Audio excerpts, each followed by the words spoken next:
A poor little girl holds an old note in the rain and says to the young billionaire, "My mum said she'd be back in 5 minutes. It's taking so long."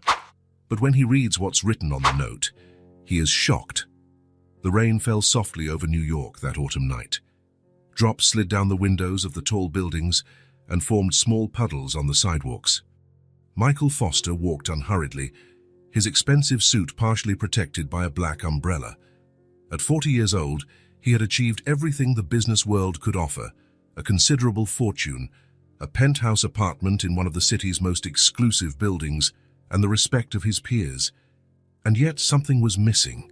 "Another day, more of the same," he muttered to himself, while watching the city lights reflected in the rain puddles.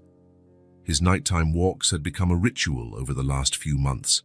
It was his moment to escape the silence of the empty apartment, to feel something beyond the walls that surrounded him daily. Success had a price, and in Michael's case, that price was loneliness.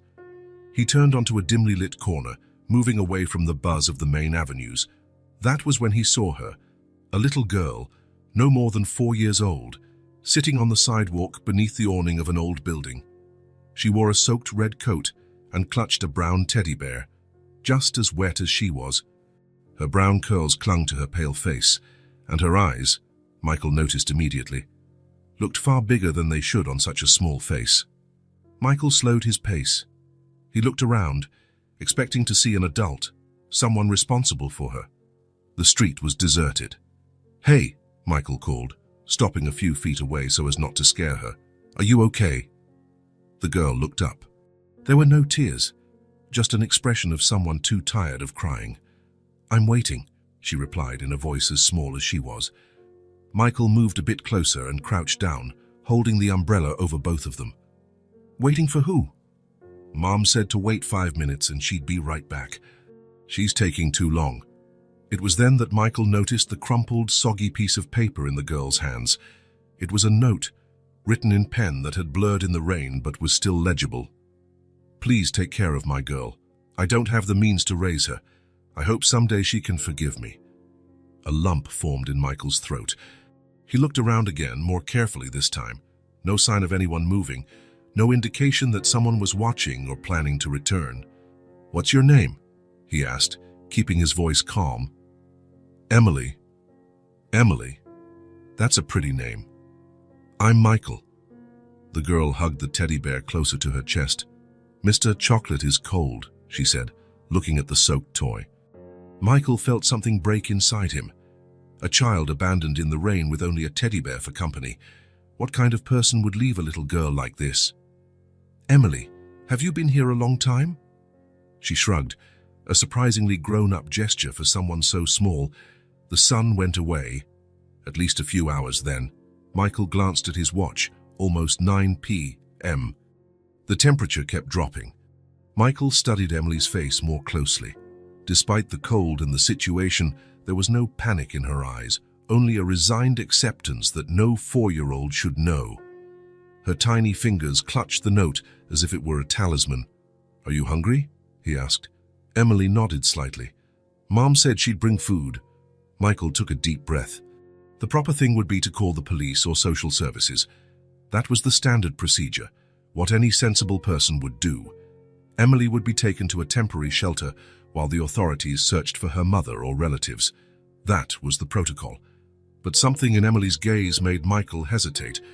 Those enormous brown eyes looked at him with a trust he didn't deserve, a hope he didn't want to destroy. "Do you want to go someplace warm until your mom comes back?" he suggested, already knowing he was stepping into complicated territory.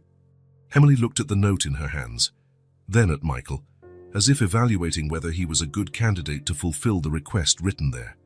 "Can Mr. Chocolate come too?" Michael smiled, the first genuine smile he'd had in days. "Of course he can. He needs a dry place too." He held out his hand but didn't touch her, waiting for Emily to decide. The girl glanced one more time at the empty street, as if there was still a chance her mom would appear at any moment.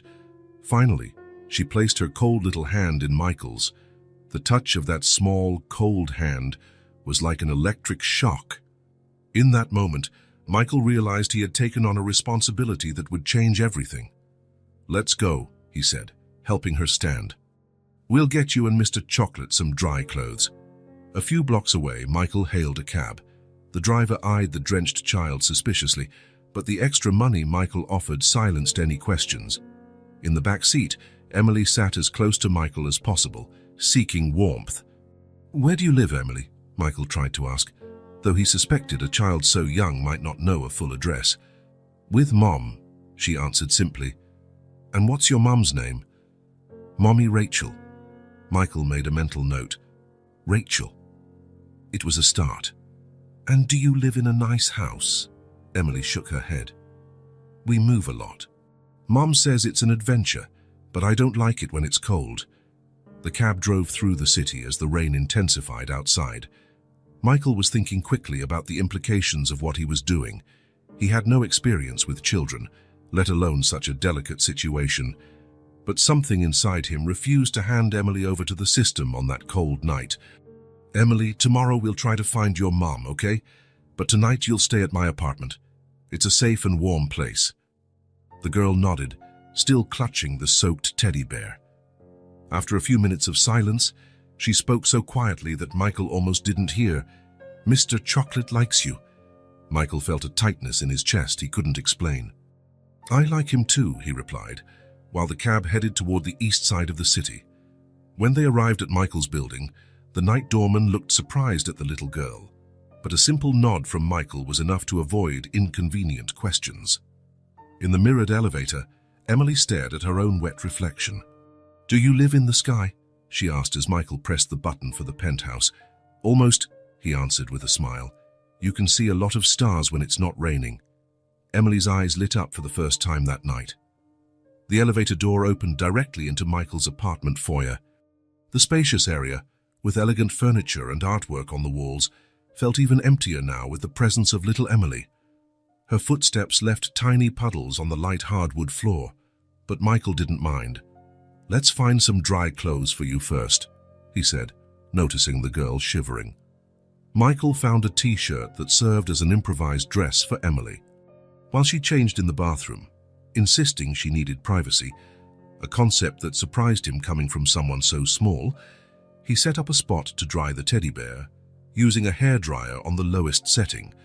When Emily came out of the bathroom, she looked like a different person. Her curls were beginning to dry, gaining volume, and her cheeks had a healthy pink glow. Michael's black t-shirt reached her feet like a fancy gown. "Did Mr. Chocolate take a bath too?" she asked, seeing the teddy bear lying on a towel. "He's drying off. He'll be nice and warm again soon."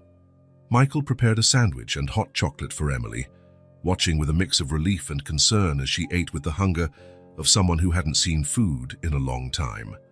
Between bites, she looked around, taking in the details of the apartment. "Your house is pretty," she commented. "Looks like a hotel." Michael glanced around as if seeing the place for the first time.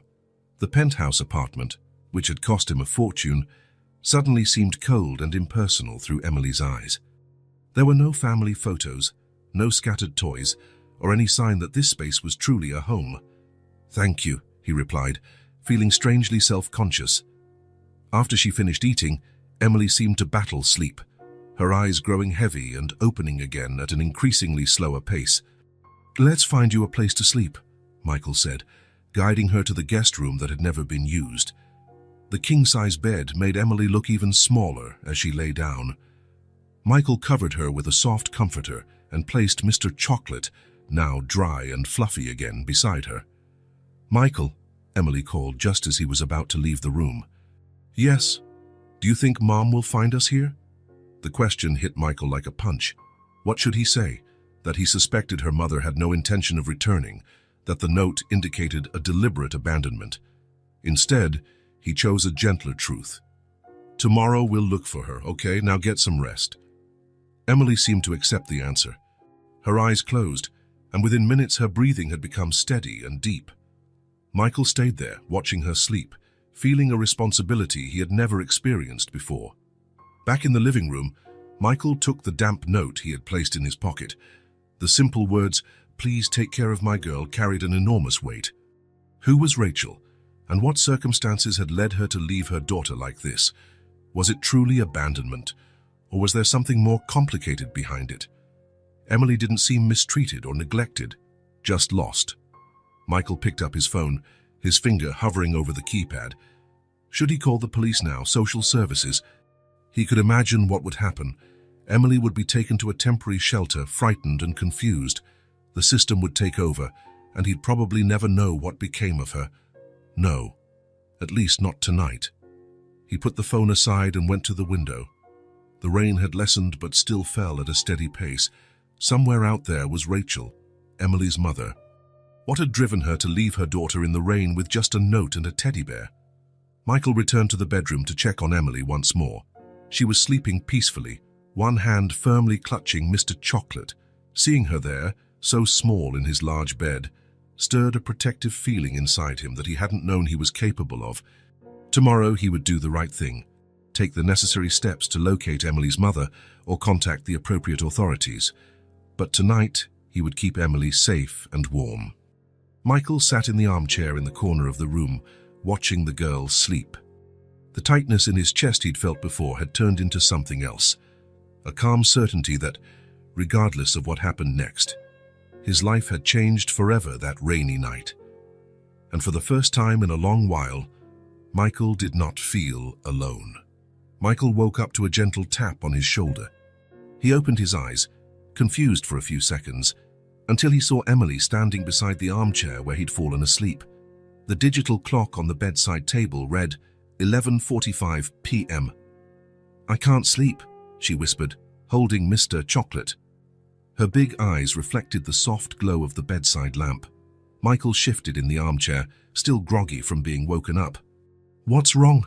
he asked, his voice husky. Emily shook her head, making her curls bounce a little. "The bed is too big. I feel lost in it." Michael smiled, understanding. The king-size bed in the guest room was indeed disproportionate for someone so tiny. "Let's fix that," he said, getting up. With Emily watching intently, Michael rearranged the room. He pushed the armchair closer to the bed and used extra pillows and cushions to create a cozy nook in the center of the mattress. He added another small lamp, giving the space a warm, comforting glow. "What do you think?" he asked, stepping back so Emily could see his creation. The girl approached, examining the setup seriously. "Mr. Chocolate approves," she finally declared, climbing onto the bed and settling into the center of the pillow nest. Michael sat at the edge of the bed, unsure what to do next. In his world of business and meetings, he had never needed to put a child to bed. "Do you want me to stay until you fall asleep?" he asked hesitantly. Emily nodded, pulling the comforter up to her chin. "Mom always tells stories." Michael swallowed hard. Storytelling was not in his repertoire. He looked around, searching for inspiration, and his eyes landed on the tablet on the bedside table. "Let me see if I can find a good story here." He picked up the tablet and quickly searched for children's stories. He found a classic, The Princess and the Frog, with colorful illustrations. He settled next to Emily, who immediately scooted closer, resting her head on his arm so she could see the pictures better. "Ready for the princess's adventure?" Emily nodded, her eyes already glued to the screen. Michael began reading, his deep voice taking on inflections he didn't know he was capable of. With each page, he felt Emily relaxing by his side. When he reached the part where the princess finally kisses the frog, he realized that the little girl was completely captivated by the story. "Do you think he'll really turn into a prince?" Emily asked, her eyes shining with anticipation. "What do you think?" "I think so. Mom says magic happens when you least expect it." Michael felt a pang in his chest. Who was this Rachel, who could talk about magic to her daughter, despite what he suspected were very difficult circumstances? He continued the story, and when it ended, he closed the tablet and set it aside. Emily still didn't seem ready to sleep. "One more?" she asked in a sleepy but determined voice. "A really short one, then, after that, bedtime." Instead of looking for another story on the tablet, Michael improvised. Once upon a time, there was a star that lived alone in the sky. Every night, she shone as brightly as she could, but she felt sad because she had no companion. Emily listened intently, her eyes beginning to flutter with drowsiness. One day, She saw a girl who was also alone. The girl looked at the sky every night, searching for something special. The star decided to shine just for her, and the girl smiled. From that day on, neither of them felt alone again. When he finished his improvised story, he noticed Emily was struggling to keep her eyes open. "I liked that one," she murmured, snuggling closer. "Did you make it up?" "Yes," Michael admitted, surprised by his own creativity. "Make up another one tomorrow." "I promise." Emily turned on her side, hugging Mr. Chocolate, and within minutes, her breathing indicated she had fallen asleep. Michael remained seated on the edge of the bed, watching her. A strange new feeling spread through his chest.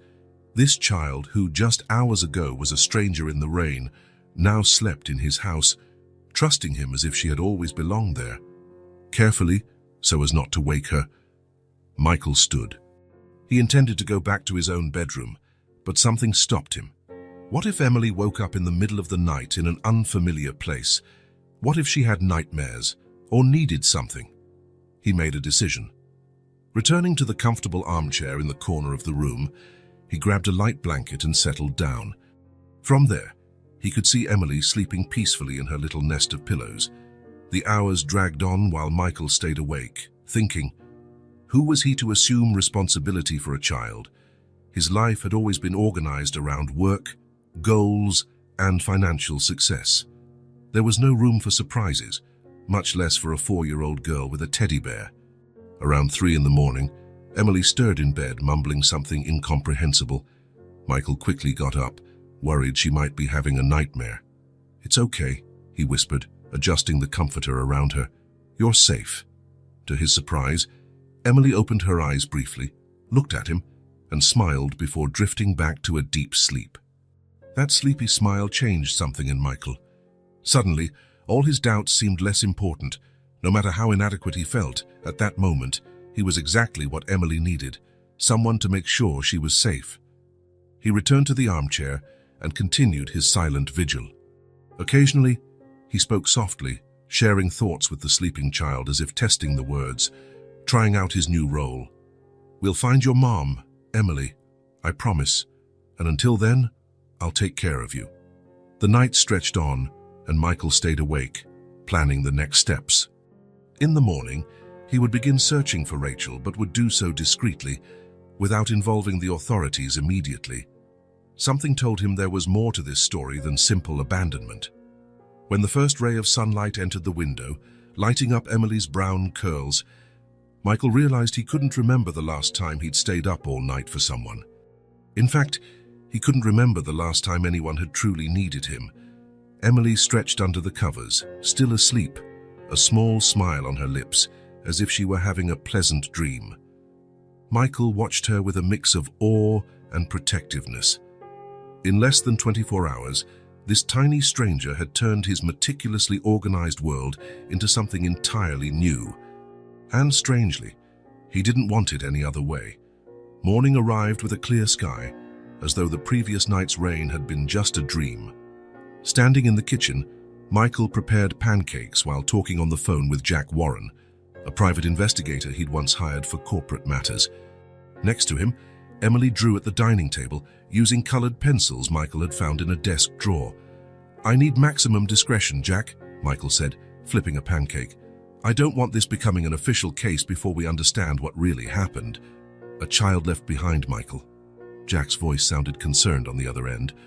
"This is something for the authorities. For now, I just want to find the mother. Her name is Rachel, and that's all we have. I'm sending you a photo of the note so you can analyze the handwriting. And I need to know if there's any record of missing persons in the last few days that matches the description." Emily looked up from her drawing. "I'm drawing me, you, and Mr. Chocolate. Mom too, when you find her." Michael smiled at her, covering the phone's mouthpiece. "It's looking beautiful," he said before returning to his call. "Jack, I also need a list of the shelters in the city. I want to know if a woman named Rachel, probably in her 30s, stayed in any of them recently." After a few more instructions, Michael hung up and placed a plate of pancakes in front of Emily. She looked at the food with wide eyes. "They're shaped like a bear," she exclaimed. Delighted by the pancakes Michael had clumsily modeled to look like a teddy. "I thought Mr. Chocolate would appreciate it," he replied, feeling a strange satisfaction at seeing Emily's enthusiasm. While they ate, Michael asked some casual questions, trying to gather more information about Rachel without pressuring Emily too much. "Emily, did you and your mom live in an apartment like this one?" Emily shook her head, biting into a piece of pancake.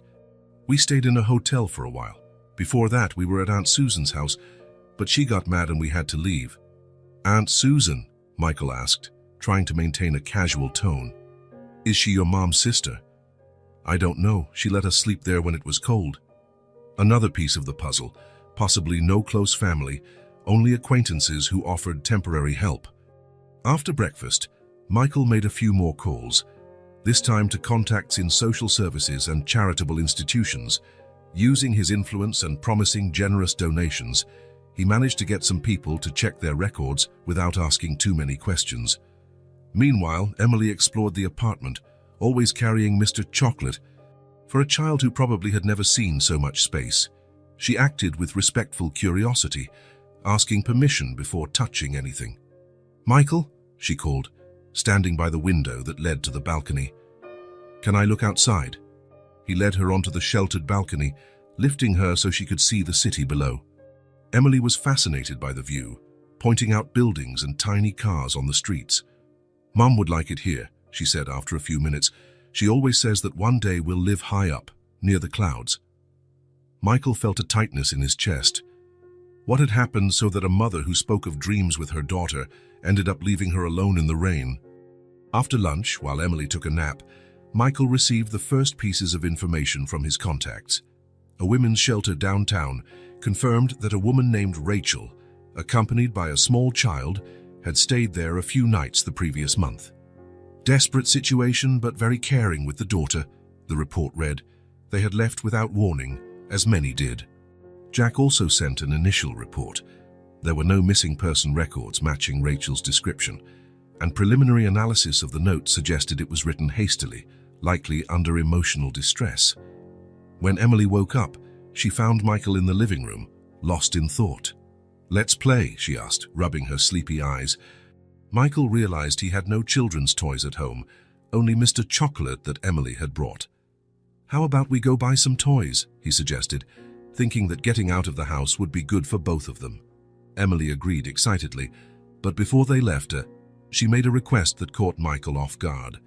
"Can we go back to where you found me?" "Maybe Mum came back." Her request made Michael's heart ache. He didn't want to give her false hope, but he also couldn't deny the girl's reasonable wish. "We can stop by there, yes," he agreed, helping her into the new shoes he had ordered online that morning, along with some children's clothes. During the car ride, Emily hummed softly, a simple melody Michael didn't recognize. Maybe something Rachel had sung to her. They arrived at the awning where Michael had found Emily the previous night. The place looked even more desolate in the daylight. Emily got out of the car, firmly holding Michael's hand, and looked around expectantly. "Mom!"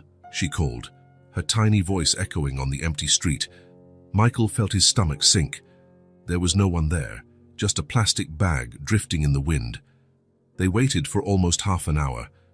Emily sat in the same spot Michael had found her, hugging Mr. Chocolate, her eyes fixed on the corner as though Rachel might appear at any moment.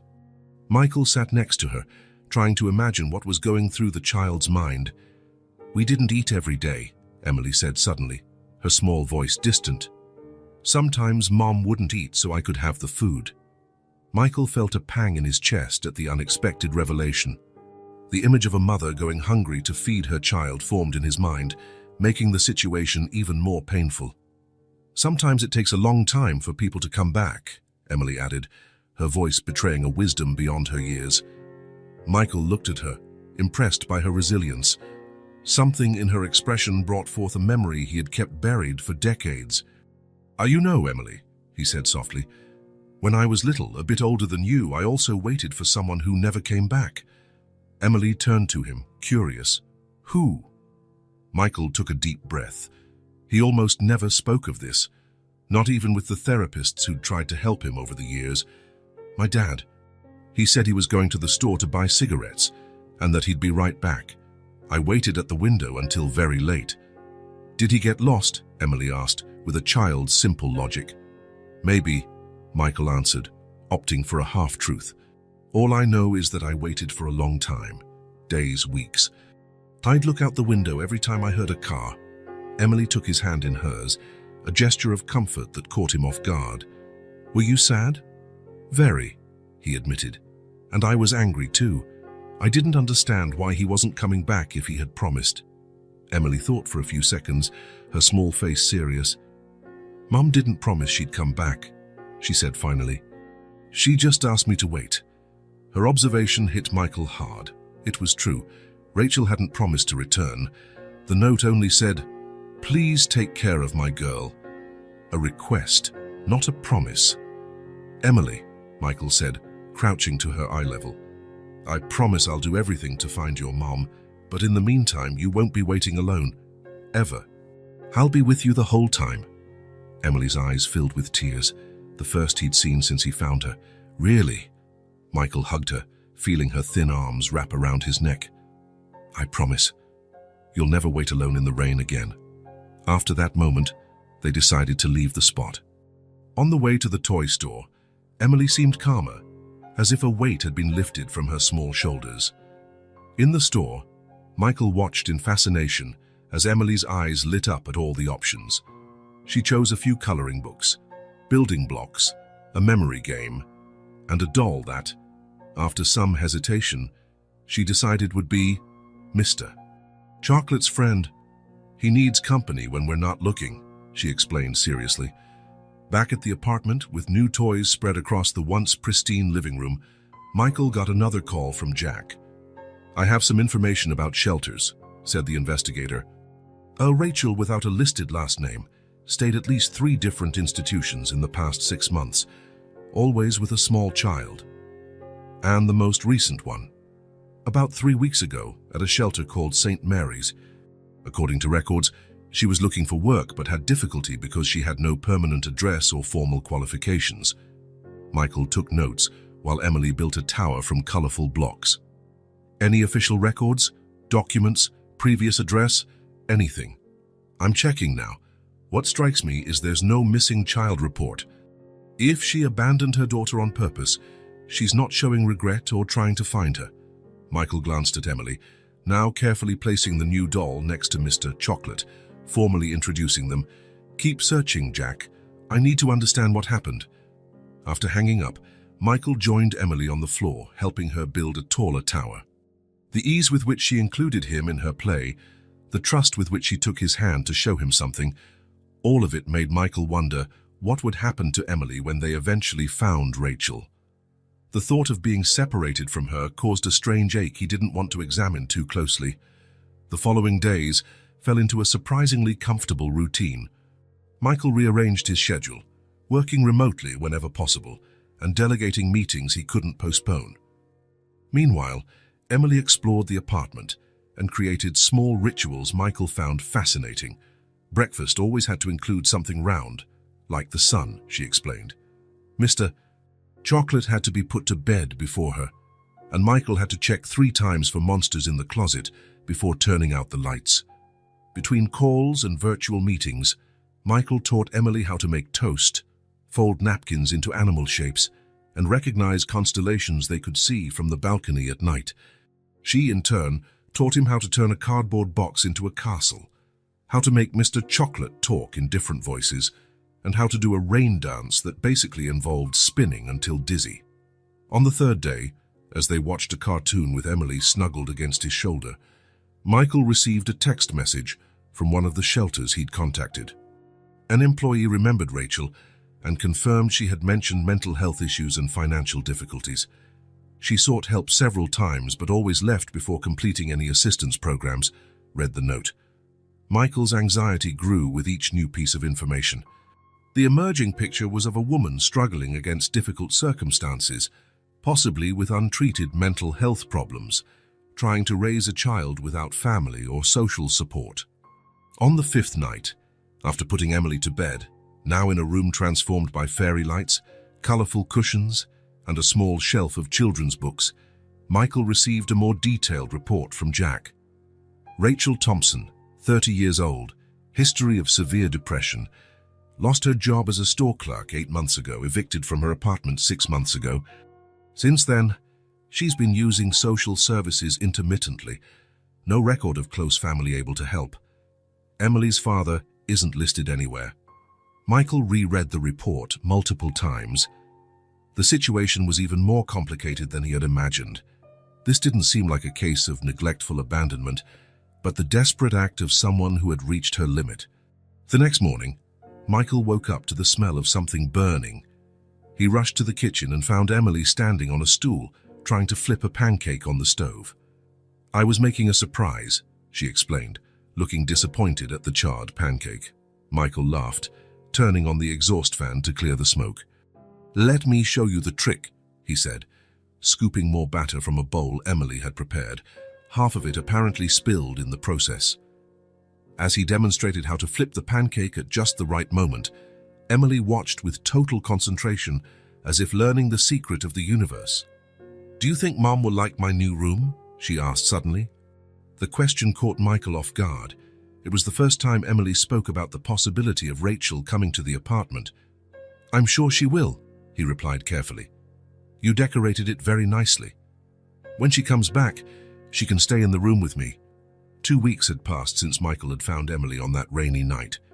The apartment, once a symbol of his professional success and personal solitude, now felt entirely different.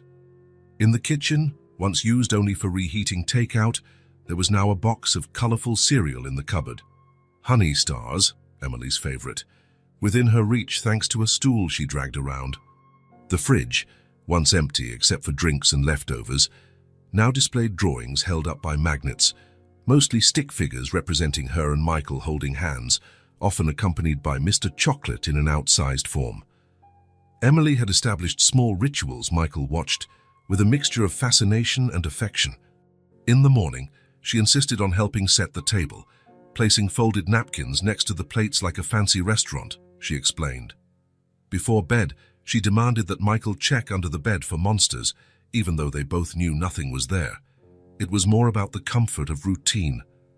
That Saturday morning, Michael woke to the sound of laughter from the living room. He found Emily sitting on the floor, surrounded by colored blocks, chatting happily with her toys. "Mr. Chocolate, you have to stay here to hold the wall. Lola, you guard the castle door," she instructed seriously, positioning the teddy bear and doll among the blocks.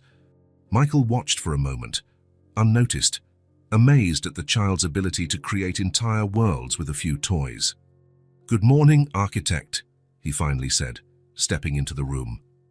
Emily looked up and smiled, revealing the gap from a baby tooth that had fallen out days ago. "Michael, look at the castle we're building," she exclaimed, pointing to the block structure that looked more like a wobbly wall with improvised towers. "Incredible," he replied with genuine enthusiasm. "Who lives in this castle?" "The brave princess and her bodyguard," Emily answered promptly, as if it were obvious. "And also the friendly dragon who protects them." Michael sat on the floor beside her, taking the blocks Emily handed him to add to the structure.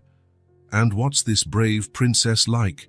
Emily thought for a second, concentrating. "She has hair like mine, but really long, and she knows how to fight villains. The bodyguard is tall and strong like you, and he tells her bedtime stories when it's thundering." Michael smiled, recognizing the parallels. Together, they continued building the castle, which grew in size and complexity under Emily's creative direction. She named each room with her own logic, which Michael tried to follow. "This is the princess's bedroom, with a giant bed and 100 pillows," she explained, pointing to a gap between blocks. "And here is the magic kitchen that never runs out of food." The mention of food that never runs out made Michael remember Emily's comment about not eating every day. He looked at her now, so comfortable and confident in his apartment, feeling another wave of protectiveness. Later, while Emily colored at the kitchen table, Michael received yet another report from Jack. Still no sign of Rachel, but more details about her background kept surfacing. A pattern of instability, attempts at improvement followed by setbacks. "We're checking hospitals and clinics now," Jack informed him on the phone. If she sought treatment, we might find a trail. Michael thanked him and hung up, looking over at Emily, who was now placing her latest drawing on the fridge door. "What did you draw this time?" he asked, walking closer. Emily pointed to the figures on the paper. "That's you working on the computer. That's me playing. And that's Lola and Mr. Chocolate having tea." Michael examined the drawing, noting how each figure had personalized details, his watch that Emily always found fascinating, her carefully drawn curls. "It's perfect," he praised, helping her secure it with a strawberry-shaped magnet, another new item in the kitchen. In the afternoon, they decided to bake cookies following a simple recipe Michael found online. Emily, wearing an improvised apron made from an oversized t-shirt tied at the waist, insisted on mixing the ingredients, resulting in flour scattered across the counter and laughter when the batter splashed onto her nose. "My mom used to bake cookies on special days," Emily remarked as she shaped the dough into uneven shapes. "On my birthday and at Christmas." "When is your birthday?" Michael asked, realizing he had never thought to ask. "December 22nd, she replied. "Almost Christmas. Mom says that's why I get special presents." Michael made a mental note. Only 4 months until Emily's birthday. The idea that she might still be with him by then stirred conflicting feelings. On one hand, he wanted to find Rachel and reunite them. On the other, the thought of Emily leaving his life created a void he wasn't prepared to face. As the cookies baked, filling the apartment with a sweet aroma never before present, Emily tugged Michael's hand, leading him to the living room. "Come on, let's tell the story of the lost night." This was another newly created tradition. Emily would pick 3 drawings from the many she had made and challenge Michael to create a story linking them. Today she chose a drawing of a tree, one of a cat, and another that vaguely resembled a horse. Michael sat on the sofa with Emily snuggled by his side and began, "Once upon a time, there was a knight who got lost in the enchanted forest." Emily listened attentively, occasionally interrupting to add details or correct the direction of the story when she disagreed with Michael's ideas. "No, the cat's not evil. He's just scared because he's never seen a knight before," she insisted, when Michael suggested the cat was a disguised sorcerer. By the end of the improvised story, Emily clapped, satisfied with the happy ending, where the knight, the cat, and the horse all became friends and found their way home together. The oven timer chimed, indicating the cookies were done. In the kitchen, Michael helped Emily use oversized oven mitts for her small hands, guiding her carefully as she removed the baking sheet. Sitting on the balcony with milkshakes and still warm cookies, Emily looked out at the city below, the sun beginning to set on the horizon. "This is a good place," she declared with the simple certainty that only children possess. Michael looked at her, this small person who had completely transformed his world in just 2 weeks. The apartment, once merely a place to sleep between workdays, was now filled with laughter, stories, drawings, and little routines that gave meaning to the hours of the day. Emily had brought color to a monochrome space, warmth to previously cold rooms, and purpose to days that used to blend together without distinction. Every corner now had a name or story. The thinking chair, where Michael sometimes worked. The secret spot behind the curtain where Emily liked to hide. The wall of fame where her drawings were proudly displayed. As he watched Emily nibble on a cookie with delight, Michael realized it was the first time in his adult life that he truly felt at home in his own apartment. And the first time he feared the future, not because of what he might lose financially, but because of the emptiness that would remain if Emily were no longer there. The thought of Rachel returning, reclaiming her daughter, knotted his stomach. Not because he didn't want Emily reunited with her mother, he wanted the best for the child, but because after experiencing the fullness Emily brought to his life, returning to his previous solitude felt unbearable. Emily looked up and smiled at him, a smile full of confidence and affection. "Do you want the last bite?" she offered, extending her half-eaten cookie. It was a simple gesture, but loaded with trust and warmth. Michael accepted, sharing that small, perfect moment, knowing that no matter what the future held, these days with Emily had changed his life forever. Jack Warren's report arrived on a cloudy morning, nearly a month after the day Michael found Emily. He read it while sipping coffee, before the little girl woke up. The news wasn't encouraging. We've identified at least 3 sightings of a woman matching Rachel Thompson's description in recent weeks. Witnesses saw her around Hamilton Park, near the Central Station area, and in a northern neighborhood. In each account, she seemed disoriented and was looking for food, rummaging through trash or asking for help at local businesses. One witness claimed they heard her asking about shelters that accept people without paperwork. Michael rubbed his temples, trying to process the information. Rachel was alive, but in extremely dire conditions. Being without proper documentation made everything more complicated, almost impossible to get formal work or certain social services. The sound of small footsteps interrupted his thoughts. Emily entered the kitchen in her pajamas, hair a halo of curls around her sleepy face. "Good morning," she said, rubbing her eyes. "Mr. Chocolate is still sleeping." Michael quickly put the report back into a folder. "Good morning, little one. Want some pancakes for breakfast?" Emily nodded, climbing onto the stool by the counter to watch Michael prepare the batter. In recent days, she had grown quieter, as though the weight of her mother's absence was finally surfacing beyond her initial resilience. "Did you find Mom?" she asked abruptly, her eyes fixed on Michael's hands mixing the ingredients. The direct question caught Michael off guard. He had decided to share information carefully, without lying, but also without burdening Emily with worries she couldn't handle. "We haven't found her in person yet," he answered cautiously, "but we've learned that some people saw someone who looks like her in different parts of the city." Emily's eyes widened with sudden hope. "Is she looking for me?" Michael hesitated. Nothing in the report suggested Rachel was actively searching for Emily. In fact, it seemed she was struggling just to survive. "She's trying to find safe places, Emily. When people are in trouble, sometimes the first thing they need is food and shelter." Emily nodded as if it made sense to her. "Like when we slept on a park bench because the hotel wouldn't let us stay." Michael's heart tightened. These casual references from Emily hinted at a life of instability no child should know. "Exactly," he said, flipping a pancake. "But we're looking for her in all those places, and we will find her." Over breakfast, Michael explained in simple terms what he planned to do that day. Visit some of the areas mentioned in Jack's report, talk to people working with the homeless, and hand out flyers with Rachel's description based on what Emily had told him. "Can I go too?" Emily asked seriously. "I know Mom better than anyone." Michael had planned to leave her with Mrs. Martinez, a babysitter recommended by his assistant who had already spent a few afternoons with Emily. But the girl's request was so sincere, so important to her, that he reconsidered. "Some places might not be very comfortable, Emily." "I've been to uncomfortable places before," she answered, showing a maturity that continued to surprise him. Michael agreed, setting some ground rules. Emily had to hold his hand the entire time, obey him immediately if he said they needed to return to the car, and understand they might not find Rachel that day.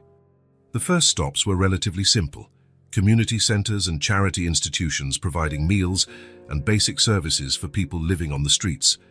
Michael showed Rachel's reconstructed photo, described her features, and left his business card with contact information.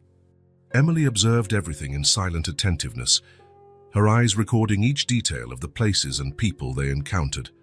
At one food distribution center, an elderly volunteer knelt to speak with Emily. "You're a very brave little girl, helping to look for your mum," she said, offering Emily a cookie, which she accepted after a confirming glance at Michael. "We're going to find her," Emily replied with conviction. "Michael's good at finding people." The simplicity of Emily's faith in him made Michael feel an even heavier responsibility. He couldn't fail her. In the afternoon, they visited a park known for having groups of homeless people. Michael held Emily's hand tightly as they talked to social workers in the area. "Rachel Thompson," repeated one of the social workers, checking their records. "We have dozens of Rachels, but not all give a last name. A woman who fits that description came for a meal 3 days ago, but didn't stay for services. She seemed scared." As they walked through the park, Emily suddenly stopped, pointing to a specific bench under a large tree. "We slept there once," she said. "Mom said it was like camping in the city." Michael looked at the worn wooden bench, imagining Rachel and Emily curled up there, trying to sleep as the city moved around them. He crouched to Emily's eye level, You know, sometimes the people we love need help, but don't know how to ask. Like when I can't reach the cereal on the top shelf, Emily asked, trying to grasp the concept. Sort of. But imagine that besides not being able to reach it, you're also very scared to ask for help. Emily thought for a moment. Why would anyone be scared to ask for help? It was a tough question, one that needed an answer suitable for a 4-year-old. Sometimes adults go through really hard things that make them feel ashamed or scared. They think no one will want to help, or that people will judge them. Judge means saying mean things, right? Emily asked, showing surprising understanding. Exactly. It's when people only look at the problems and not at the whole person. Your mum might be afraid of that happening if she asks for help. Emily nodded thoughtfully, then spoke with conviction. But we won't judge her, right? We just want to help. Exactly, Emily.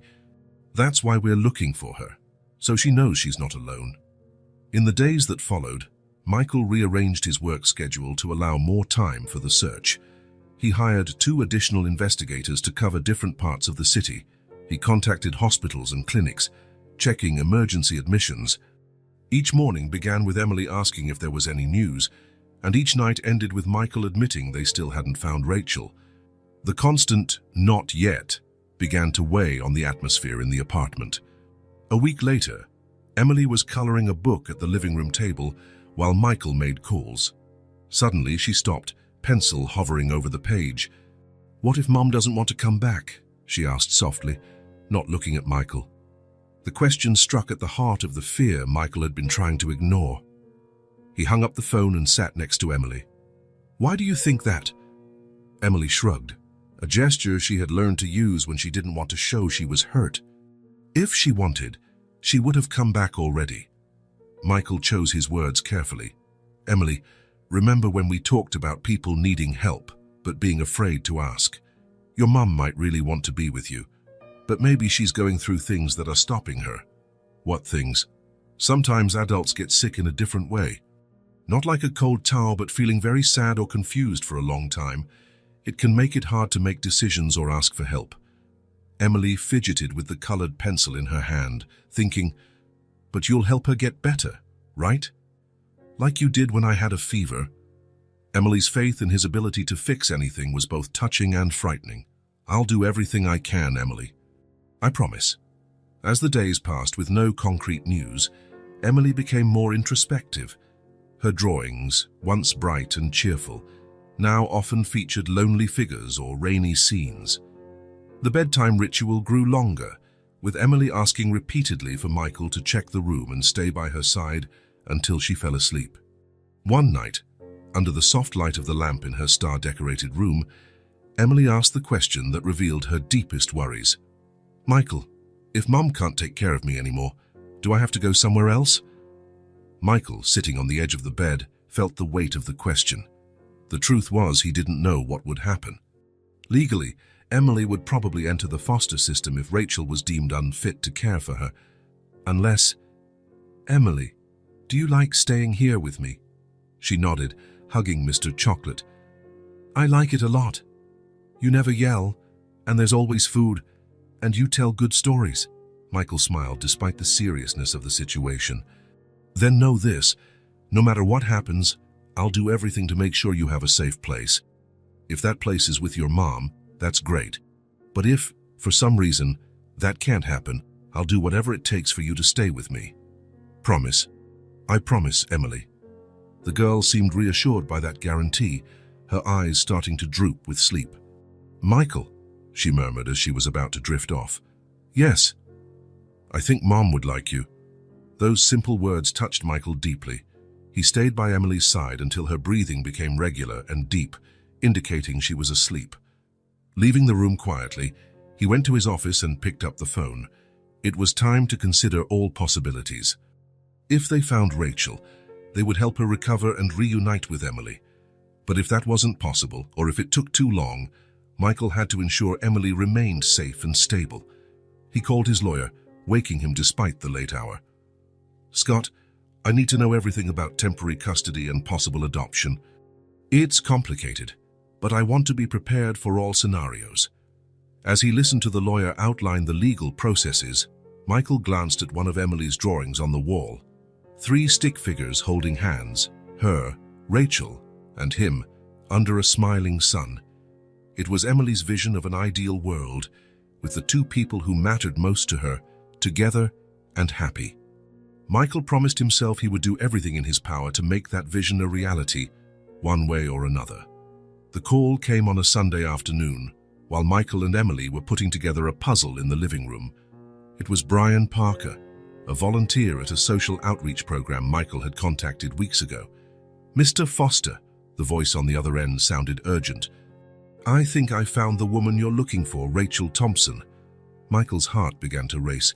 6 weeks of searching, dozens of false leads, and now this. "Are you sure?" he asked, stepping away so Emily wouldn't hear the conversation. "Almost certain. A woman around 30, curly brown hair, big eyes. She's very thin, really thin, and looks disoriented, but she matches the photo you passed out." "Where did you see her?" "On the east side, near the old textile factory. She was rummaging through trash bins behind Chen's Market. I tried to approach her, offer help, but she got scared and ran." Scared. That was less than an hour ago. Michael looked at Emily, concentrated on finding the next puzzle piece, unaware that her life might be about to change again. "I'm heading there now. Can you meet me? I'll be on the corner of Maple and 12th Avenue in 20 minutes. Michael hung up, taking a deep breath to organize his thoughts. The neighborhood mentioned was at least a 30-minute drive, and he needed to decide what to do with Emily. Taking her could expose her to a potentially traumatic situation. Leaving her meant delaying a reunion if they did find Rachel. "Emily," he called, returning to her side. "I need to go check on something important." She looked up from the puzzle, immediately sensing the change in his tone. "Is it about Mom?" Michael never lied to Emily, a rule he had established from the start. "Yes, someone thinks they saw her today, and I need to see if it's really her." Emily's eyes widened, a mix of hope and fear reflected in them. "Can I go?" Michael crouched beside her, placing his hands gently on her shoulders. "This time, I think it's better you stay here with Mrs. Martinez," he said, referring to the babysitter in the next room organizing Emily's clothes. "I need to make sure it's really your mom and that she's okay to see you." "She might not be okay." Emily's perception was remarkable for her age. Michael chose his words carefully. "Remember when we talked about adults getting sick differently? Your mom might be tired, confused, or scared, or I need to talk to her first and explain you're safe and being taken care of."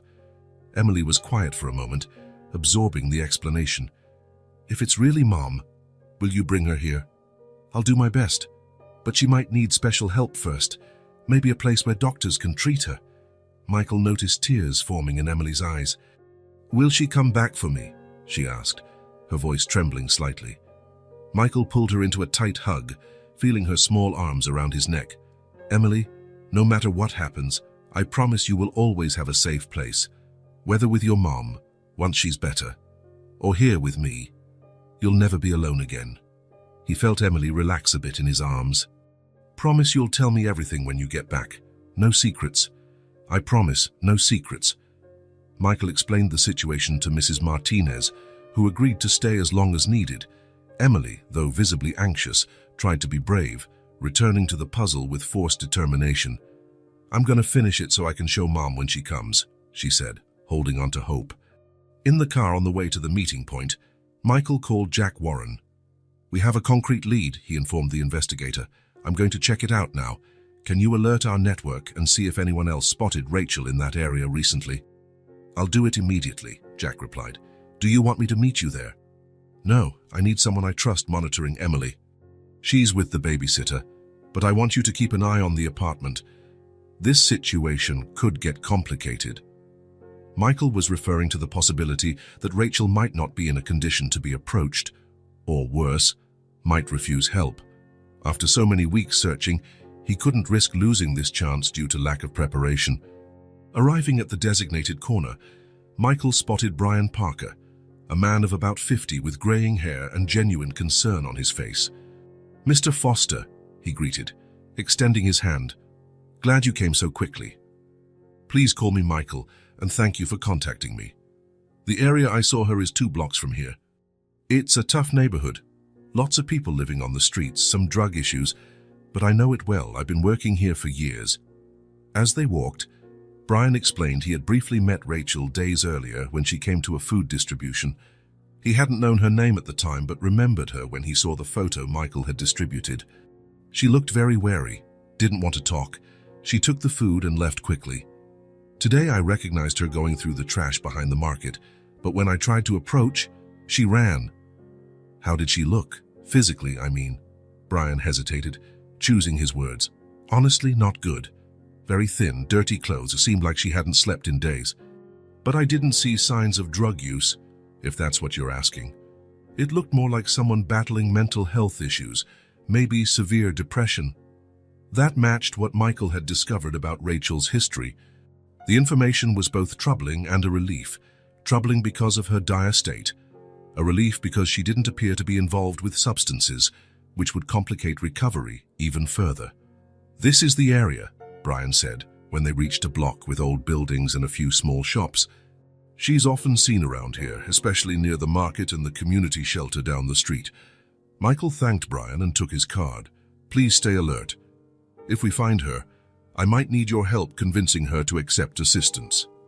Alone, Michael began circling the area, showing Rachel's photo to local shop owners and people on the street. After almost an hour, an attendant at a small diner confirmed seeing someone like her earlier that morning. She comes by every day around the same time, about 4 o'clock. Watches people eat. Sometimes I give her a sandwich when there's something left. 4 o'clock was approaching. Michael decided to wait in the diner, sitting at a table where he could watch the street.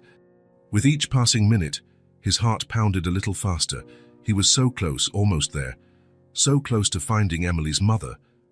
His phone rang. It was Mrs. Martinez. Mr. Foster, Emily is asking when you'll be back. She's very anxious and won't eat her snack. Can I talk to her? There was a brief pause, and then Emily's small voice came through. Michael, did you find Mom? Not yet, sweetheart, but I'm very close. I promise as soon as I know more, I'll come home and tell you everything. I'm scared, she admitted, her voice trembling a bit. I know, Emily. I'm a little nervous too. But remember what we talked about. No matter what happens, you have a safe place now. That won't change. Okay, she replied, sounding somewhat calmer. Mr. Chocolate sends a hug. Michael smiled, feeling a lump in his throat. Give him a hug from me too. After hanging up, Michael refocused on the street. The clock read 3:55 p.m. Somewhere in this unfamiliar neighborhood, Rachel Thompson might be approaching, unaware that her life, Emily's life, and his own were about to shift drastically.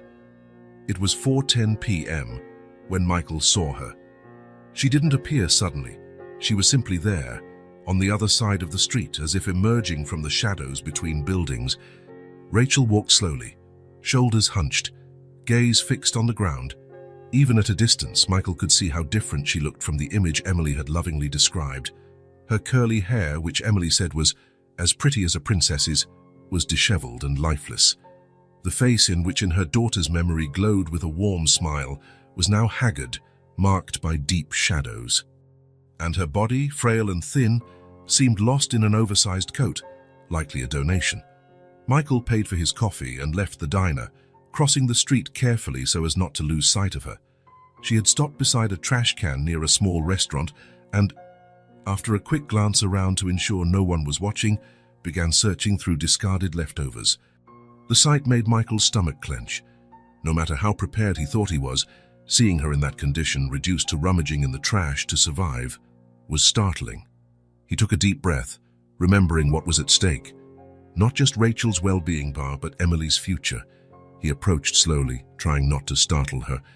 When he was just a few feet away, Rachel sensed his presence and turned abruptly, like a cornered animal. Her eyes, those same big, expressive eyes Emily had inherited, were wide with fear. Rachel? He said softly. Rachel Thompson. She stepped back, her fingers clutching the worn strap of a small bag. Who are you? She asked in a hoarse voice, glancing left and right as though seeking an escape route. My name is Michael Foster. I've been looking for you for weeks, he said, keeping his distance and his arms relaxed at his sides to appear non-threatening. "It's about Emily, your daughter." Emily's name triggered an immediate reaction. Rachel's entire body trembled, and for a moment, Michael feared she might collapse right there on the sidewalk. "Emily?" she whispered. She couldn't finish, terror palpable in her expression. "She's safe," Michael hurried to say. "She's with me ever since that rainy night." Rachel covered her mouth with her hands, tears instantly welling in her eyes. "You found her, it was you." Her voice was a mix of disbelief and relief. "Yes, I found the note you left with her. Please take care of my girl." Rachel closed her eyes for a moment, as though absorbing the information.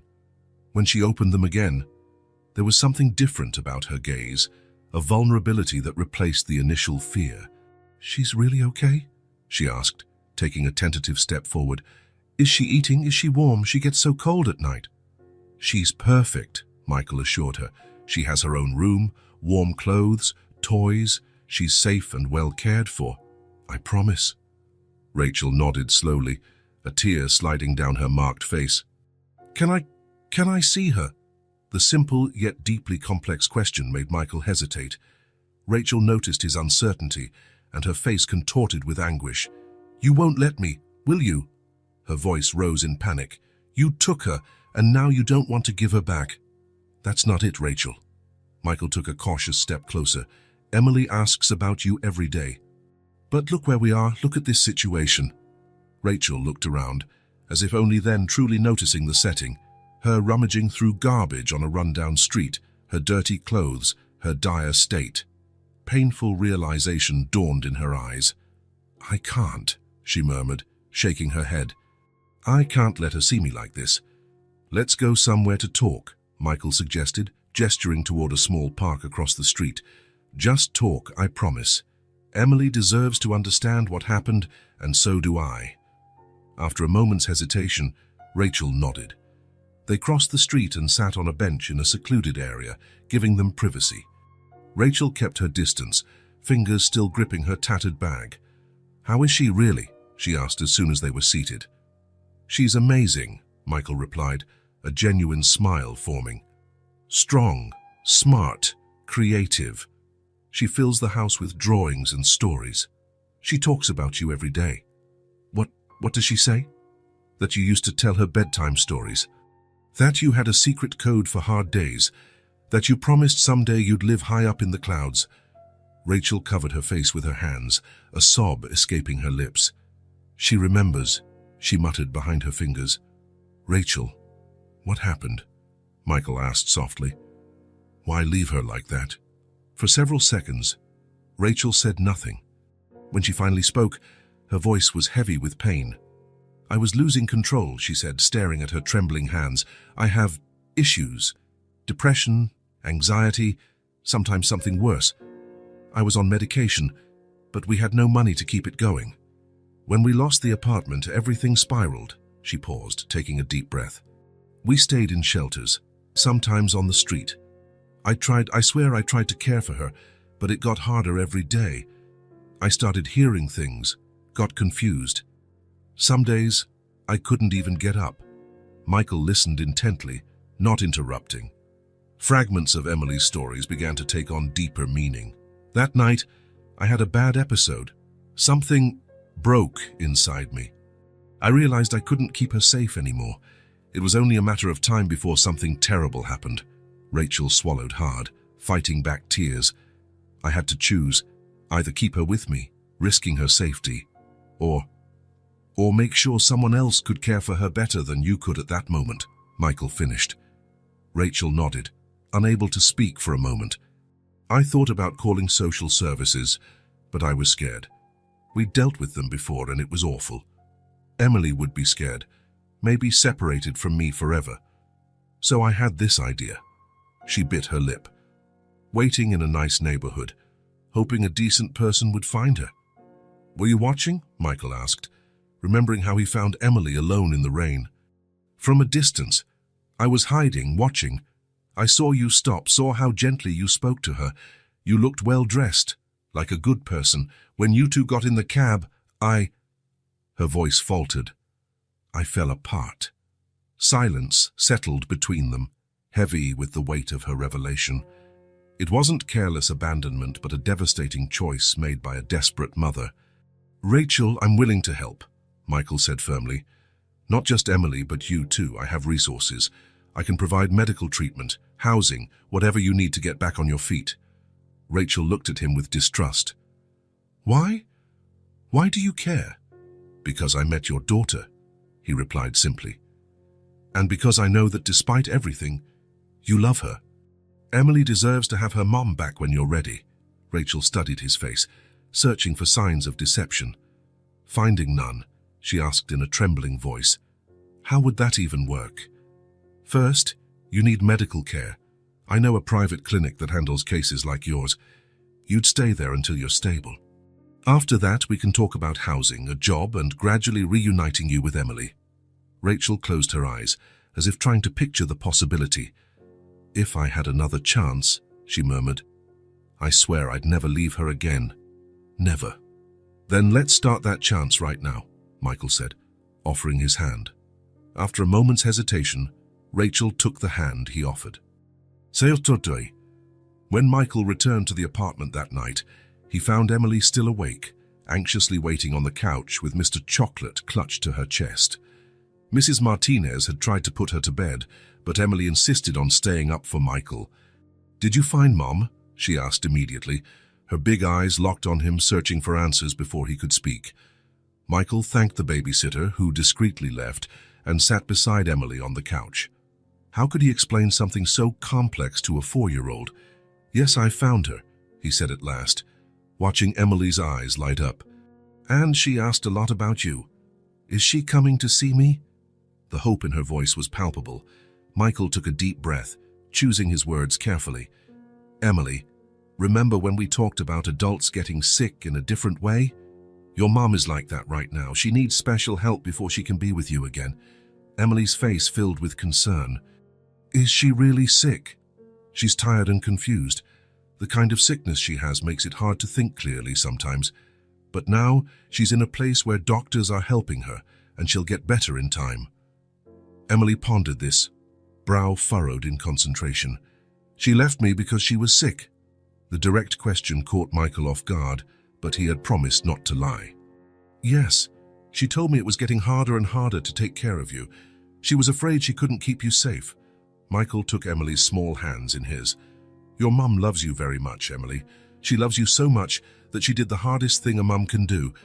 Give up being with you so you'd be safe. That shows how much she loves you." Emily's eyes filled with tears. "She didn't want me anymore." "No, not at all." Michael hugged her.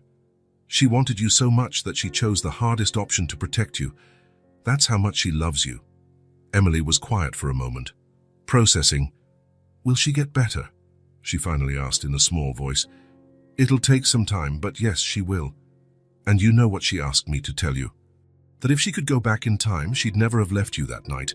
That once she's better, she'll never leave you again." Emily wiped a tear away with her pajama sleeve. "Can we visit her?" "Soon. First, the doctors need to help her get a little better. But in the meantime, we can make drawings for her, record messages, things that might help her feel better." Emily nodded earnestly, as though accepting an important mission. "I'll make the prettiest drawing in the world." Michael smiled, brushing a curl away from her face. "I'm sure she'll love it."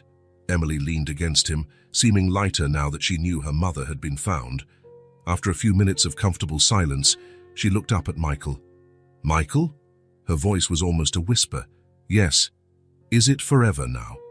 Mom's going to get better, and we'll be together forever."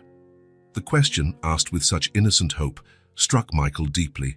He wanted to promise Emily that yes, it would be forever, that everything would turn out fine. But he'd learned to be honest with her. "I can't promise everything will be perfect forever, Emily. But I can promise this. You'll always have a safe place. There will always be someone who loves and cares for you. Your mum, once she's better, or me, or both of us together somehow." Emily seemed to think it over for a moment. Then a small smile curved her lips. "You, me, and Mom, all together, like a family." Michael felt a warmth spread through his chest. "Yes, like a family," Emily yawned. the day's emotions finally catching up with her. "Time for bed," Michael said softly, lifting her from the couch. "You promise you'll tell me more about Mom tomorrow?" she murmured, already half asleep. "I promise. And maybe in a few days we can bring your drawing to her."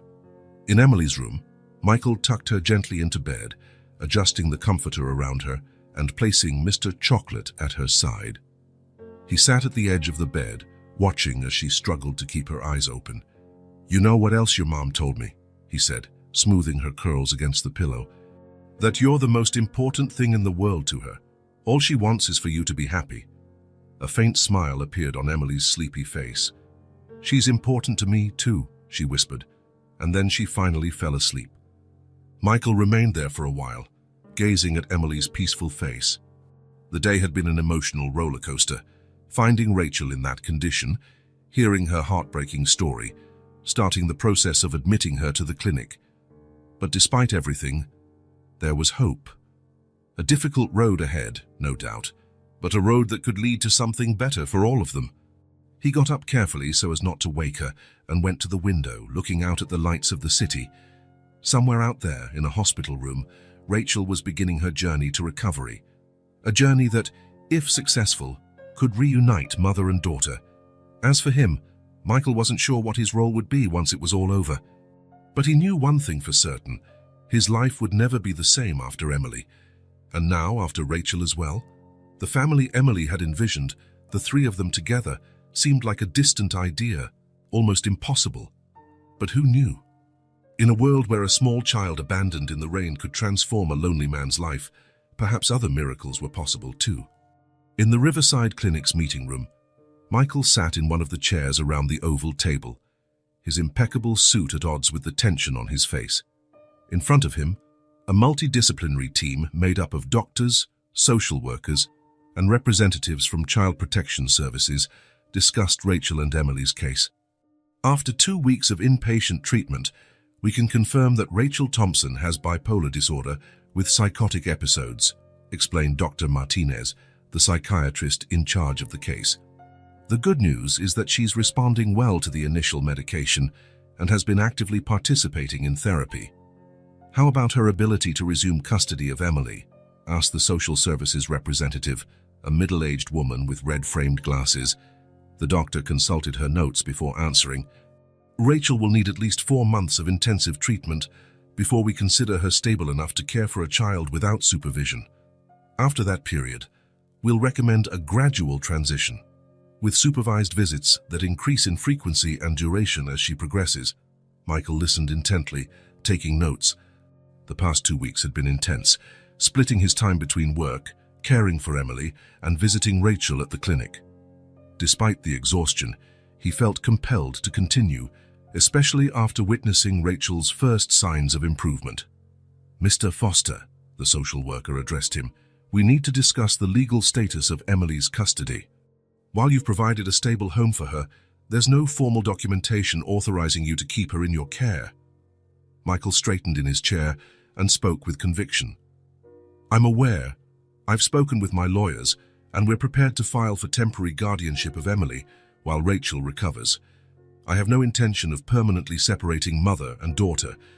My only goal is to ensure Emily's stability during this transition and support Rachel's recovery." "And does Rachel agree with this arrangement?" asked another team member. "Yes, we've had many conversations about it. She understands she's not currently in a position to care for Emily, but she wants to be part of her daughter's life as soon as the medical team deems it appropriate." The meeting went on for another hour, discussing details of the treatment plan, legal requirements, and creating a schedule for supervised visits. In the end, a comprehensive plan was formalized. Michael would receive temporary custody of Emily for 6 months, during which Rachel would continue her treatment. Supervised visits would start after the first month, if the medical team approved. Additionally, once Rachel was discharged from inpatient treatment, after about 3 months, she would move to an assisted living program and continue outpatient treatment while gradually regaining her independence. Michael committed to covering any costs not covered by insurance and to assisting Rachel in reintegrating into the workforce when the time came. Before leaving, Michael asked Dr. Martinez for a moment in private. "How is she really?" he asked, now that they were without the formality of the team present. The doctor smiled slightly. "Better than we'd hoped for at this stage. Rachel's biggest challenge isn't just the psychiatric condition, but years of neglecting her health, living in unstable conditions, and accumulated trauma. However, she has a motivation that many patients lack." "Emily," Michael said. "Exactly. Wanting to reunite with her daughter is a powerful incentive. I've rarely seen anyone so determined to follow every recommendation and attend every offered therapy."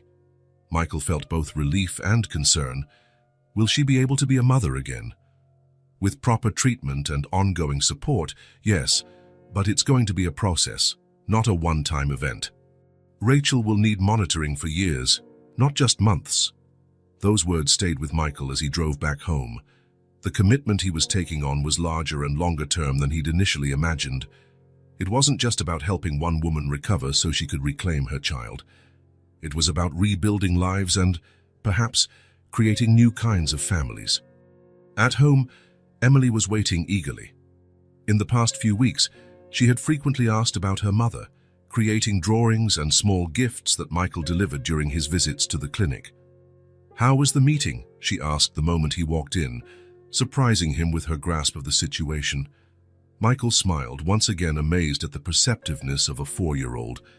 "It went well. Let's talk about it over dinner," he suggested, noticing the table was already set thanks to Mrs. Martinez, who cared for Emily during his absence. After the meal, Michael took Emily to the living room, where they sat on the plush rug, a special place they'd chosen for important talks. "Mom is improving," he began. "The doctors are helping her get strong again." Emily's eyes sparkled. "When is she coming home?" Michael chose his words carefully. "It'll take some time, Emily. First, she has to finish her treatment at the hospital. Then, she'll move to a special place where people will keep helping her. And after that, when she's ready, she'll be able to take care of you again. Where do I stay until then?" "Here with me, if you want." Michael hesitated briefly. "I had to sign some papers today that say I can keep caring for you officially while Mom recovers. It's called temporary custody." Emily frowned slightly. "Temporary means it doesn't last forever." "That's right. It lasts until your mum can take care of you again." Emily was quiet for a moment, thinking, "But you won't go away, right? Even when Mum comes back?" The question hit Michael hard. He had been asking himself the same thing. What role would he play in Emily's life once Rachel was better? "No, Emily, I won't go away. Even when your mum is healthy, I'll still be part of your life. I just don't know exactly how that will look, but I promise we'll figure it out." She seemed reassured by his answer. "Can I help Mom get better?" she asked, surprising Michael again with her generosity. "Of course you can. Actually, we have a surprise. If the doctor says it's okay, we can visit your mum next week."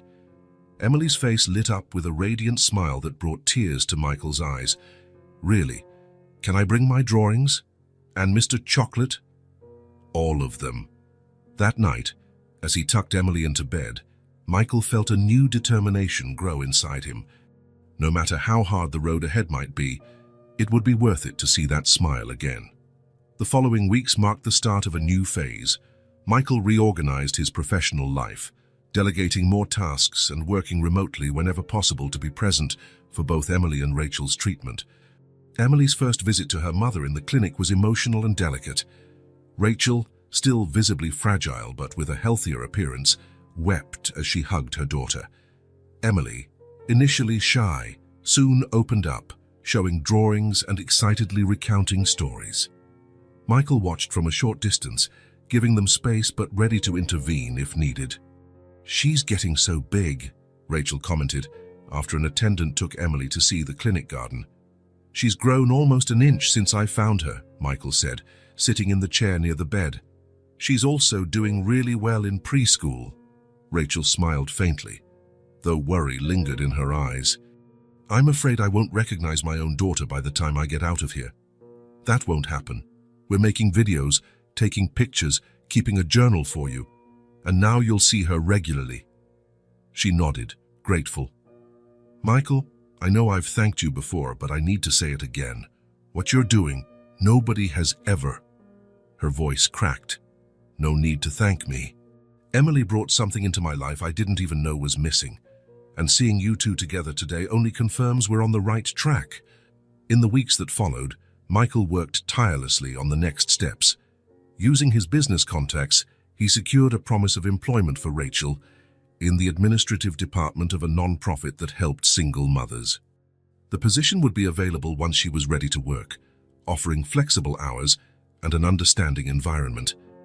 Meanwhile, Emily's visits to the clinic became part of her weekly routine. She eagerly awaited Sundays when she could spend 2 hours with her mum. Michael used these visits to speak with the medical team, get updates on Rachel's progress, and plan further steps. After about 2.5 months, Rachel was authorized to move to the next stage, transitioning to assisted living. The apartment, located in a facility specializing in social reintegration, was modest but welcoming, with a small extra room that could someday be Emily's. "It's perfect," Rachel said when Michael helped her move in. "I can't believe I have a place to call my own again. And this is just the beginning," he replied, placing a potted plant by the window, "a gift from Emily. In a few weeks, you'll start part-time work and then everything will gradually fall into place." Rachel walked around the small apartment, touching the furniture as though making sure it was real. "Sometimes I'm afraid I'll wake up and find out this is all just a dream, that I'm still out on the streets, without Emily, without hope." Michael stopped what he was doing and looked at her seriously. "This isn't a dream, Rachel. It's real. Yes, there will be hard days ahead. Days when the medication feels like too much. Days when therapy is exhausting. Days when you'll doubt yourself. But you won't face any of those days alone. You have a whole team supporting you, and you have Emily waiting for you." Tears gathered in Rachel's eyes, but determination shone there. "I won't waste this chance. I promise." And she didn't. In the following weeks, Rachel stuck to her treatment plan, attending every therapy session, taking her medication on schedule, and gradually rebuilding her self-confidence. When the day finally came for her to start her part-time job at the non-profit, she was nervous but prepared. Emily, understanding the importance of that moment, made a special card with crooked, colorful letters that read, "Good luck, Mom. You can do it." The first day of work was a success. Rachel came home exhausted, but with a spark in her eyes that hadn't been there before. Her co-workers were welcoming, and her responsibilities, though simple at first, gave her a sense of purpose she hadn't felt in a long time. The work week had its ups and downs.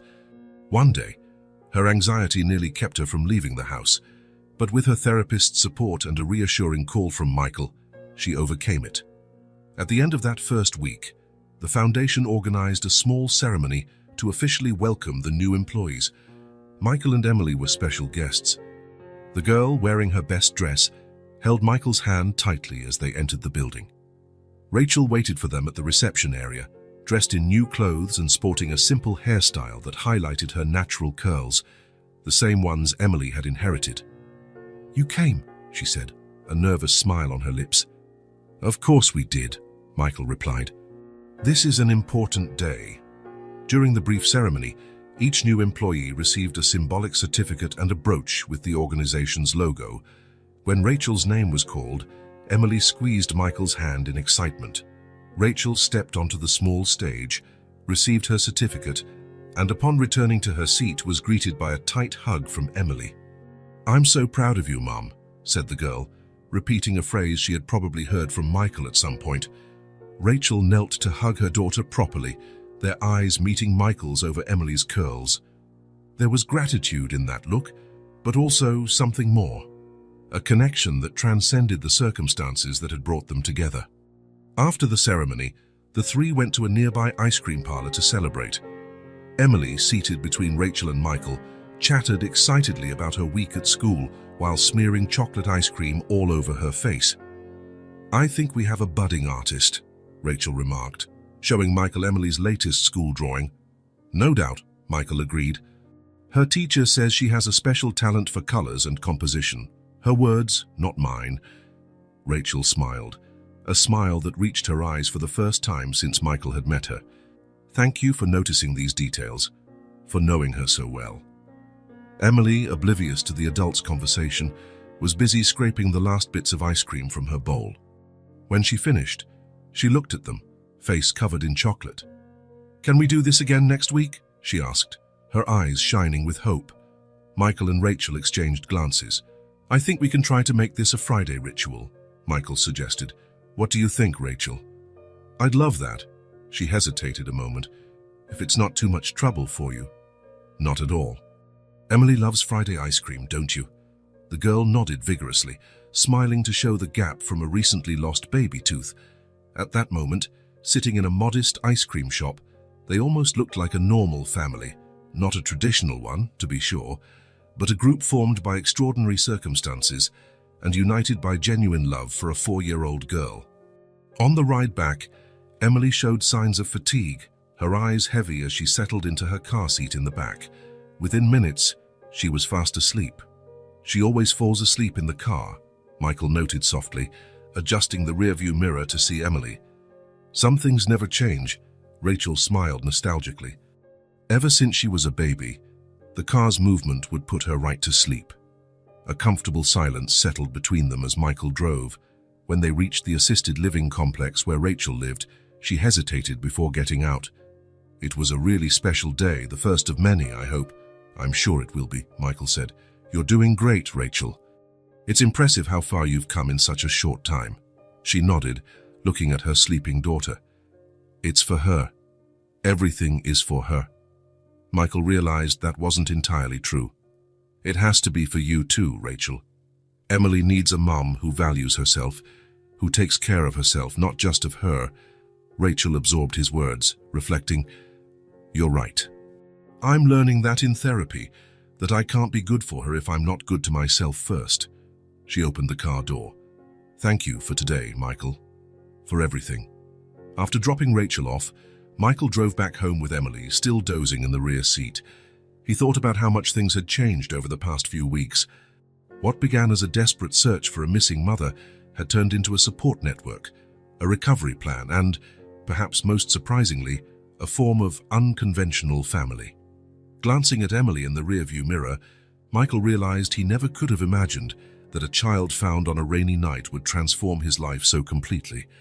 Nor did he expect that the mother who abandoned her would become someone for whom he felt so much respect and, yes, affection.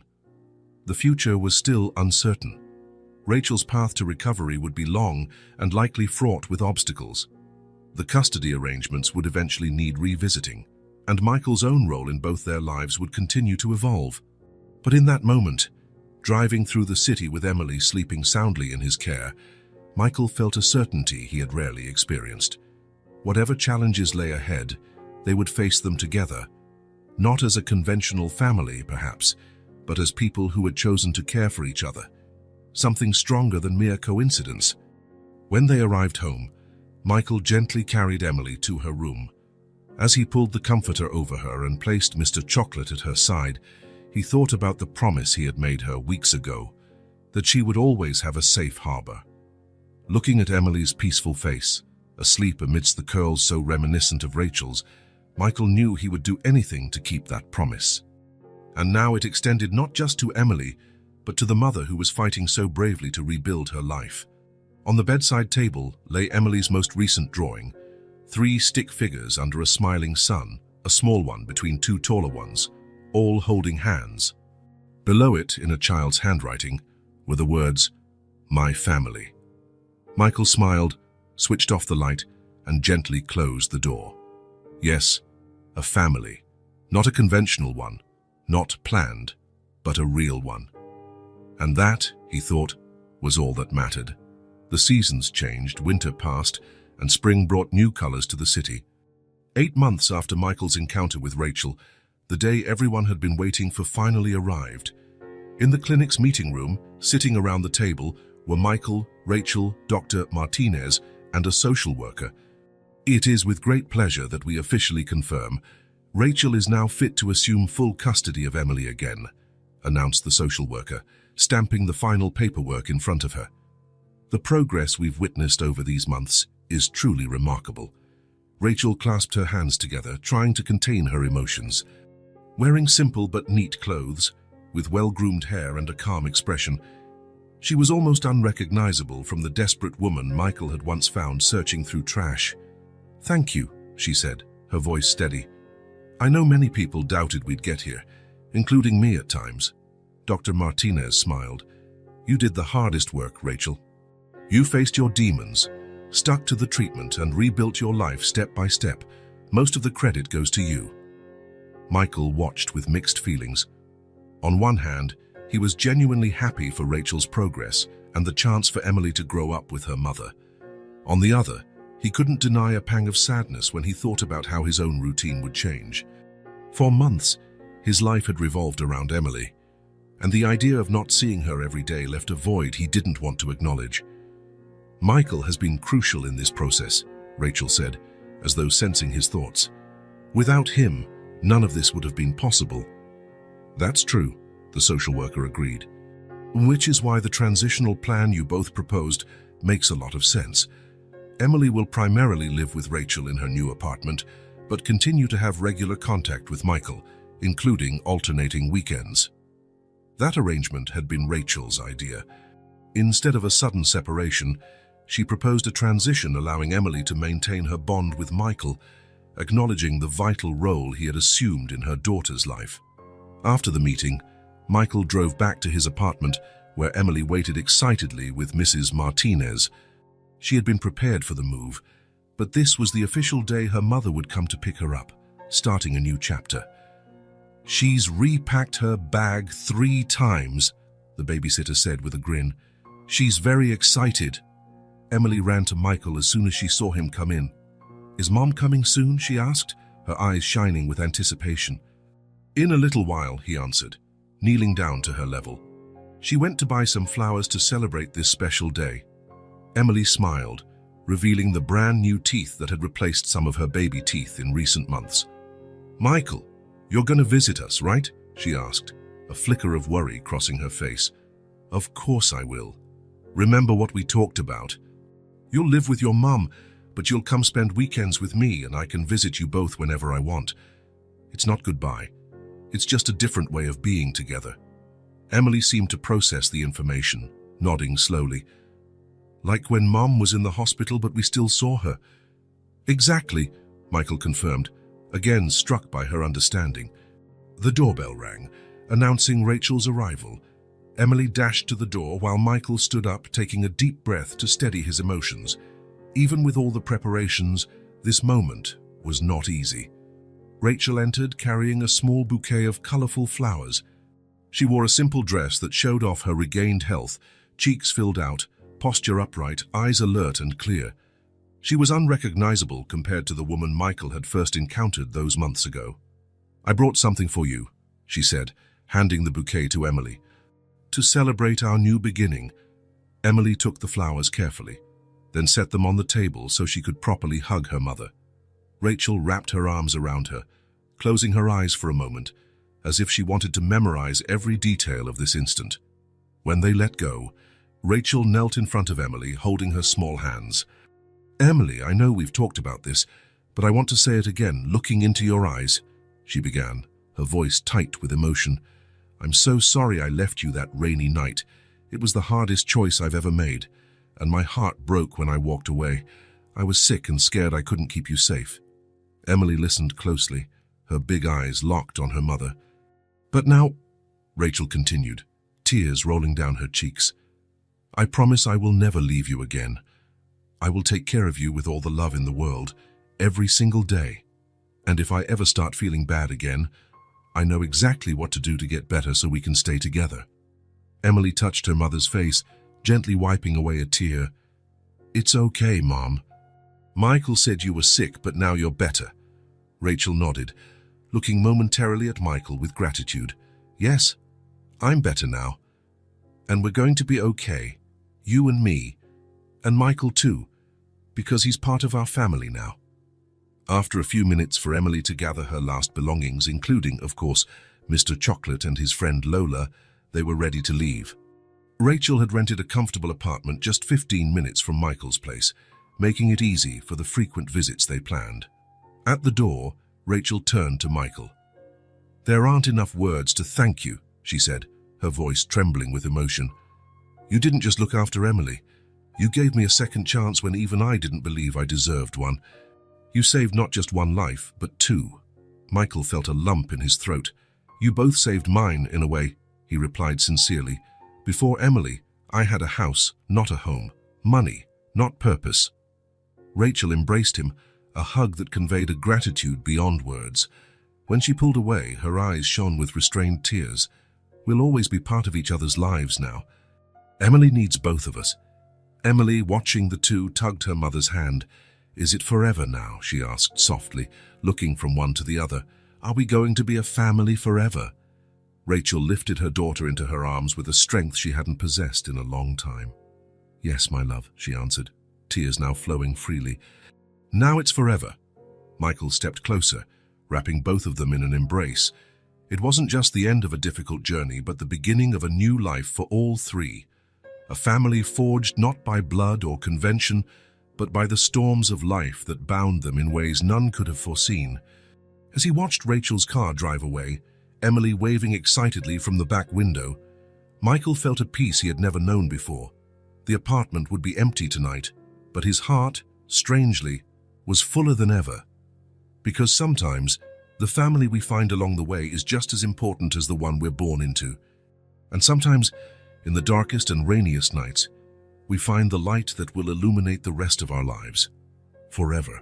If this story touched your heart, subscribe to the channel and turn on notifications so you don't miss the next ones. Leave a like, because it helps this story get recommended to more people. See you in the next story.